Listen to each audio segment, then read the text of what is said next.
50 बरोबर आहे प्रोजेक्ट आलेले आहेत. तर तुम्हाला माझी लहानपणाची आठवण सांगतो. मी पण शाळेत होतो. माझ्या शाळेमध्ये 6th स्टँडर्डला होतो. त्यावेळी मुंबईमध्ये महाराष्ट्र वैज्ञानिक परिषद त्यांनी नुकतंच डॉक्टर होमीबाबा जहांगीर यांच्यासाठी यांच्या नावाने काय केलं होतं, बक्षीस दिलं होतं यंग सायंटिस्ट म्हणून. काय यंग सायंटिस्ट, बरोबर आहे. आणि माझं सुद्धा सिलेक्शन यंग सायंटिस्ट म्हणून झालं होतं, बरोबर आहे. म्हणजे when I was in 6th standard, 6 मध्ये होतो, माझं सिलेक्शन यंग सायंटिस्ट म्हणून झालं. आता इथे 6 मध्ये कोण कोण आहे, हात वर करा बरं. 6th स्टँडर्ड पुढे आलं. माझा एक प्रश्न चुकला की ज्याच्यामुळे माझं गोल्ड मेडल गेलं. तो प्रश्न मी आता तुम्हाला विचारतो. तुमच्यापैकी किती लोक मला राईट आन्सर देतात ते मला सांगा. आपल्या बॉडीमध्ये कोणतं ऍसिड असतं? हे बघा कसं. गुड. त्याच्यासाठी जोरदार टाळ्या वाजवूया आपण.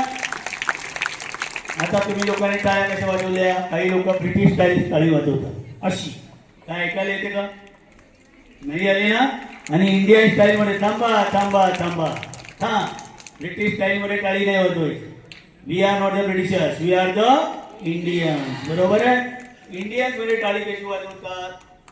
हाताची 5 बोटं हाताच्या 5 बोटावर ठेवून टाळ्या वाजवतात. Okay start. Loud. I couldn't here. Little loud. अजून जोराने, अजून जोराने. अरे काय ऐकायला आलं नाही, अजून जोराने. Okay thank you. From 6th standard, 6th standard जे 6व्या इयत्तेपासून ते 9th स्टँडर्ड पर्यंत अशा विज्ञान प्रदर्शनामध्ये मुंबईमध्ये, गोरेगावमध्ये, मुंबई जिल्ह्यामध्ये मला सलग 4 वर्ष गोल्ड मेडल मिळालेलं आहे. लक्षात घ्या, गोल्ड मेडल. म्हणजे असं हे काही प्रोजेक्ट्स आहेत. असे प्रोजेक्ट ज्यावेळी मी शाळेत होतो त्या शाळेतून आम्ही प्रोजेक्ट करायचो आणि 4 वर्ष मला सलग याचे गोल्ड मेडल मिळालेलं आहे. आणि ज्यावेळी मी UPSCला एक्झामला गेलो, इंटरव्ह्यूला, MPSCला इंटरव्ह्यूला गेलो, माझे हे सगळे सर्टिफिकेट पाहिल्यावर माझी सगळी इंटरव्ह्यू ही कशावर व्हायची? सायन्सवर. कशामध्ये? सायन्स. मला सायन्सवर आवडायचं. मी माझ्या शाळेमधला टॉपर आहे. अरे सर बोलले ना, आमच्या शाळेमध्ये 98% मिळून एक मुलगी टॉप केलेली आहे, बोलले की नाही?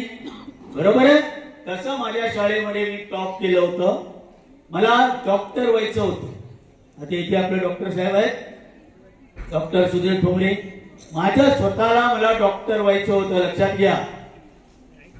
पण माझ्या वडिलांना मी कलेक्टर व्हायला पाहिजे. काय व्हायला पाहिजे होतं? कलेक्टर, IAS व्हायचं माझ्या वडिलांची म्हणणे. मग मी सायन्स 10वीला माझ्या शाळेत टॉप आल्यानंतर मी झुपारेल कॉलेज आहे मुंबईत, सगळ्यात टॉपचं कॉलेज आहे, तिथे सायन्सला ऍडमिशन घेतलं. सायन्सला ऍडमिशन घेतलं. बघा, जर आपण चांगले मार्क्स मिळवले तर आपण सायन्सला जातो की नाही? का नाही जात? जातो ना, बरोबर आहे. मला सायन्सला ऍडमिशन घेतल्यावर माझ्या वडिलांचे मित्र मुंबईचे त्यावेळी महानगरपालिका आयुक्त होते, त्यांनी मला आर्ट्सला ऍडमिशन घ्यायला सांगितलं. कळलं का तुम्हाला? काय सायन्सला ऍडमिशन घेतलं होतं मी. आणि माझ्या वडिलांच्या मित्रांनी काय सांगितलं, तुला IAS व्हायचं असेल तर कशात ऍडमिशन घ्यायचं? आर्ट्स मध्ये. म्हणून मी कशात ऍडमिशन घेतलं? परत आर्ट्स. मी प्रिन्सिपल कडे गेलो, त्यांना रिक्वेस्ट केली की सर मला सायन्सचं ऍडमिशन कॅन्सल करून आर्ट्सला द्या. तर माझे प्रिन्सिपल माझ्यावर भडकले. मला म्हणाले तू काय पुलिस आहे का, मूर्ख आहे का? अरे या रुपारेल कॉलेजमध्ये सायन्सला ऍडमिशन मिळत नाही आणि तू आर्ट्सला ऍडमिशन घेतोय. तरी त्यांनी मला नंतर आर्ट्सला ऍडमिशन दिलं. आणि मग मी Maharashtra public service commission MPSC मधून वयाच्या 22व्या वर्षी डेप्युटी कलेक्टर झालो. लक्षात घ्या. आपल्याकडे आता 22 वर्षी लोक इकडे तिकडे फिरत राहतात, बरोबर आहे की नाही? आणि तुम्ही जसे जसे मोठे व्हाल तसे तसे तुम्हाला लक्षात येईल. पण मी तुम्हाला सगळ्या मुलांना एक गोष्ट सांगतो, सगळ्यांनी लक्ष द्या इकडे. सगळ्यांनी काय IAS व्हायला पाहिजे असं नाही, सगळ्यांनीच IPS व्हायला पाहिजे असं नाही, कलेक्टर किंवा SP व्हायला पाहिजे असं नाही. पण काही मुलं चांगले खेळामध्ये भाग घेऊ शकतात, त्यांनी पुढे गेलं पाहिजे. काही मुलं जे आहेत, काय झालं, काही मुलं, काही मुलं बरोबर आहे, त्यांनी स्पोर्ट्स मध्ये भाग घेतला पाहिजे. तुमच्यापैकी स्पोर्ट्स किती मुलांना आवडतं? Can be raise your hand. वा, सगळ्यात मुलांना स्पोर्ट्स आवडतं. आपण केली पाहिजे इंडस्ट्री. तुम्ही इंडस्ट्रियलिस्ट झालं पाहिजे. या सगळ्या गोष्टी तुम्ही आतापासून ठरवलं पाहिजे. जेव्हा मी 6th स्टँडर्डला होतो, आता मी शेवटचे 2 मिनिटं तुम्हाला सांगतो, देणार स्टॉप. जेव्हा मी 6th स्टँडर्ड मध्ये होतो त्यावेळी मला मॅथ्स मध्ये 100 आउट ऑफ 100 मार्क्स मिळाले. 100 आउट ऑफ 100 मार्क्स. तुमच्यापैकी कोणाला मिळाले का? हात वर करा. चला, 1 2 3 4 5 6 7 8 9 10 11 12. सगळे मागे, सगळ्यांनी हात वर केले. ओके, ठीक आहे, चलो, कॉंग्रॅच्युलेट टू ऑल. बरोबर, त्यांच्यासाठी जोरदार टाळ्या वाजवूया आपण. टाळ्या जोरात. हा, मग जेव्हा मला 100 आउट ऑफ 100 मार्क्स मिळाले तर माझ्या प्रिन्सिपल जी मला मार्क्स देत होत्या, मॅथ टीचर, त्या म्हणाल्या, 100 आउट ऑफ 100 मार्क्स द्यायचेच नाही, त्याचा 1 मार्क आपण कट करायचा, त्याला 99च द्यायचे. पण त्यांना कुठेही 1 मार्क कट करायला चान्स मिळाला नाही आणि त्यांनी मला 100 आउट ऑफ 100 मार्क्स. आता मागच्या वर्षी त्यांनी मला व्हॉट्सअपला हा मेसेज देऊन पाठवला की माझी इच्छा होती तुझा मार्क्स कमी करा. त्यांचे एज आहे 80.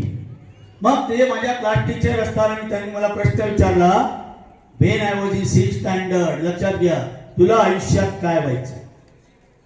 काय प्रश्न विचारला मला? तुला आयुष्यात काय व्हायचं? तुमच्याकडे घरी पाहुणे आले का तुम्हाला प्रश्न विचारतात ना, बाळा काय व्हायचंय तुला?